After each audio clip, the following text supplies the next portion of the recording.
Hello guys, welcome back to our channel Winsworld TV. Isang napakakunat at halimaw sa boxing ang ipinanganak sa bayan ng General Santos City, Philippines. Dahil ang pagmumukha nito ay mas makapal pa sa pagmumukha ni Manny Pacquiao, Nonito Donaire at John Riel Casimero. Isang napakatibay na panga na animoy bakal, dahil halos lahat na suntok na sinalo niya ay tila walang epekto sa mga panga niya. Lalong tumitibay ang pagmumukha nito kapag tinatamaan ng malalakas at solidong mga suntok. Kaya isa talaga siyang natatanging boksingero na kakaiba. Ang batang ito ay laki rin sa hirap tulad ng ating pambansang kamao Manny Pacman Pacquiao. Kaya isa itong napakalakas at napakatibay na pangangatawan, dahil puro gulay prutas at mabibigat na trabaho ang kinasanayan nito. Ngunit isang kalahi ni Naoya Inoue ang hindi natatakot at minaliit pa siya umano ng hapon na ito. Akala ng hapon na ito ay madali lang niya patumbahin ang kababayan natin. Hinamon nila ito at agad-agad na sumagot ang kababayan natin na sige go papatulan kita sa ibabaw ng boxing ring.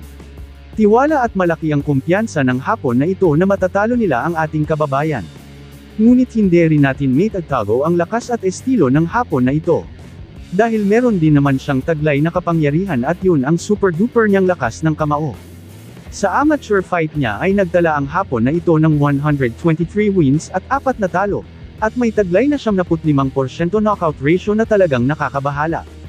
Bago ang laban ay binastos na ng hapon ang kababayan nating pambato. Ayon sa hapon na ito ay siya ang pangalawang halimaw ng Japan sunod kay Naoya Inoue.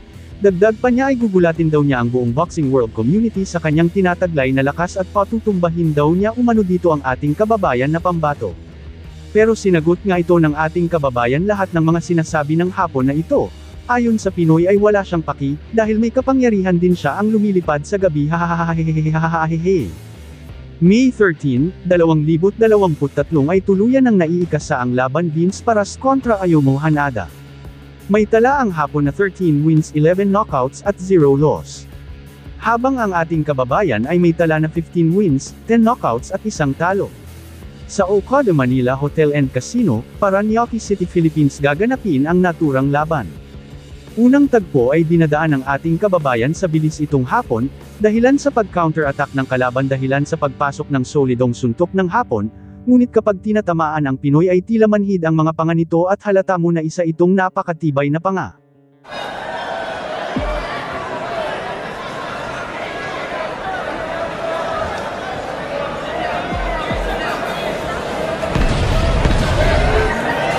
Pangalawang round ay gugulatin ng Pinoy itong hapon sa lakas ng kanyang taglay.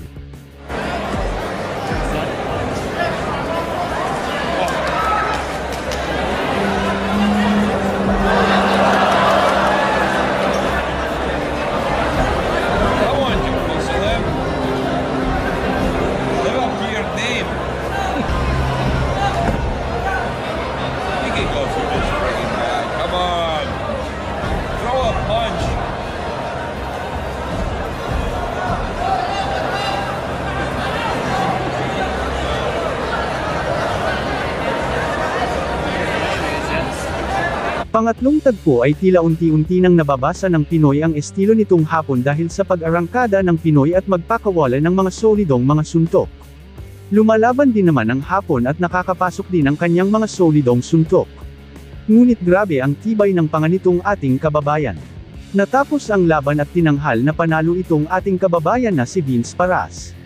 At sa sobrang niyang saya ay mukhang na love at first sight pa ito sa Haponesa hahahahan hehehehehehohohoho. Ano sa palagay nyo guys, marami bang matatalong mga hapon na boksingero itong ating kababayan na si Vince Paras? Just comment down below. Thank you so much, maraming salamat sa inyong panunood. This is Winsworld TV, saying peace, love and good vibes lang tayo lagi, okay, alright.